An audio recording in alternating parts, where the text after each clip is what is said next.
नमस्कार, खबर समय जगत में आपका स्वागत है। मैं हूं आपके साथ जितेंद्र जैन। आइए नजर डालते हैं आज की कुछ मुख्य खबरों पर। चाचौड़ा। मध्य प्रदेश विधानसभा चुनाव नजदीक आते ही भारतीय जनता पार्टी ने एक अनूठा सा प्रयोग करते हुए मध्य प्रदेश के सभी विधानसभा क्षेत्र में अन्य राज्यों के विधायकों को 8 दिवसीय प्रवास पर भेजकर जानकारी अवगत कराया। गुना जिले के चारों विधानसभा सीटों पर अलग अलग विधायक आए हुए हैं। विधायक महोदय ने चाचौड़ा विधानसभा क्षेत्र के साथ छात्रावास का भी भ्रमण किया। गुना जिले की अति महत्वपूर्ण विधानसभा क्षेत्र चाचौड़ा में यूपी की विधायक मनीषा अनुरागी ने संवाददाता सम्मेलन के दौरान कहा कि मध्य प्रदेश में एक बार फिर भाजपा की सरकार बनने जा रही है और कार्यकर्ताओं में एक नया जोश का संचार है। चाचौड़ा में भी आने वाले विधानसभा चुनाव में कमल खिलेगा और भाजपा का विधायक बनेगा। इस अवसर पर चाचौड़ा विधानसभा क्षेत्र से भाजपा की अधिकृत प्रत्याशी प्रियंका मीणा और विधानसभा संयोजक प्रदीप कुमार नटानी विशेष रूप से मौजूद रहे। सबसे पहले तो आप सबका बहुत बहुत धन्यवाद। मैं मनीषा अनुरागी, विधायक उत्तर प्रदेश विधानसभा राठ से इस मध्य प्रदेश की चाचौड़ा विधानसभा में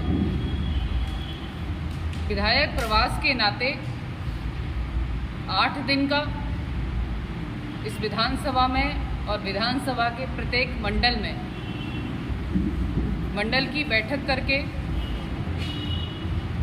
मेरा कुछ गांव में भी जाना हुआ, मंडलों के इस विधानसभा के अंतर्गत जो आते हैं, और प्रत्येक मंडल में जो यहाँ की परिस्थिति, इस विधानसभा की जो परिस्थिति है, आप सब लोग भी जान रहे हैं, यहाँ की पब्लिक भी बहुत अच्छे से जान रही है कि किस प्रकार से जब कांग्रेस की सरकार यहाँ पर थी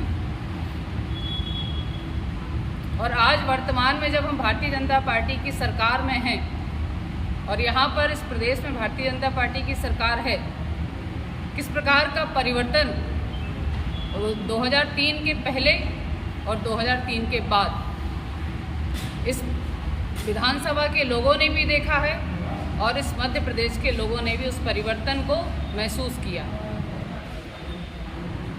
कि 50 साल बनाम 15 साल का जो कार्यकाल आप सब लोगों के ध्यान में भी है।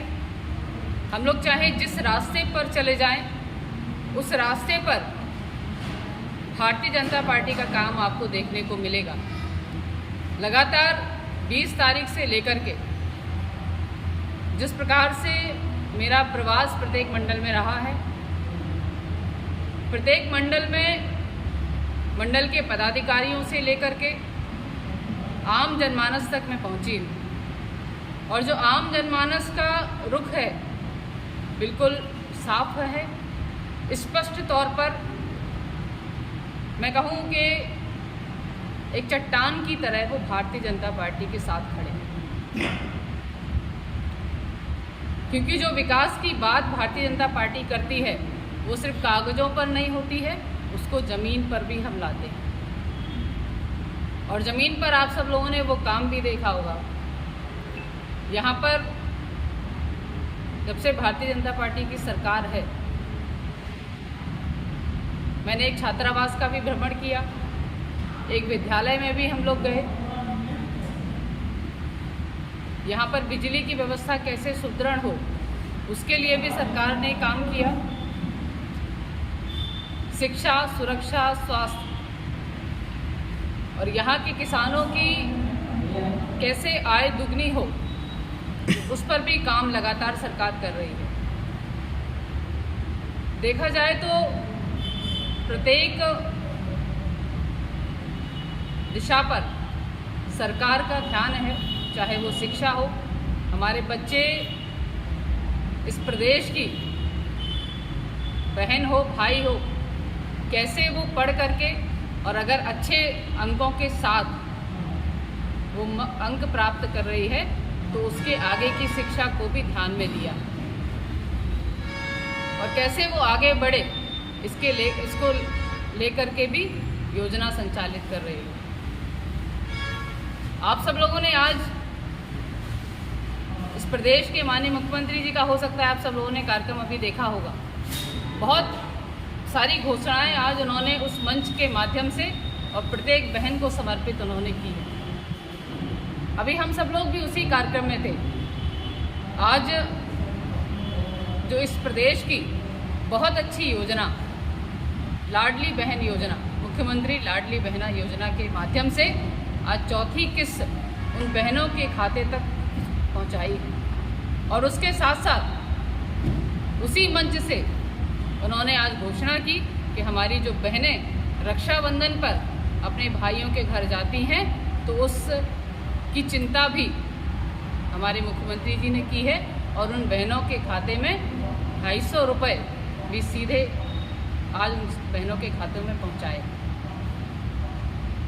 ऐसे इस प्रदेश की करीब 1,25,00,000 बहनों को आज 312.64 करोड़ रुपए सीधे डीबीटी के माध्यम से उन बहनों के खातों में पहुंचे हैं। आज उस मंच के माध्यम से उन्होंने घोषणा की है कि ये सावन का महीना है, रक्षाबंधन का त्यौहार आने वाला है और इस रक्षाबंधन के त्यौहार में जब घर में परिवार में रिश्तेदार आते हैं, मेहमान आते हैं, तो इन मेहमानों को खाने खिलाने की चिंता भी बहनों की होती है। उसकी भी चिंता करते हुए सिलेंडर 450 रुपये में उन बहनों को मिलेगा और वो बहनें आराम से अपने परिवार में उन रिश्तेदारों को, नातेदारों को पकवान बना करके खिला सकेंगे। और भविष्य की चिंता को लेकर के भी उन्होंने उस मंच के माध्यम से कहा। लगातार आज उन्होंने कई घोषणाएं उस मंच के माध्यम से की। क्योंकि इस प्रदेश के वो मामा हैं और मामा होने के नाते जो इस प्रदेश की उनकी भांजियां हैं, उन भांजियों की भी चिंता उन्होंने उस मंच के माध्यम से की और पूरे प्रदेश की भांजियों को।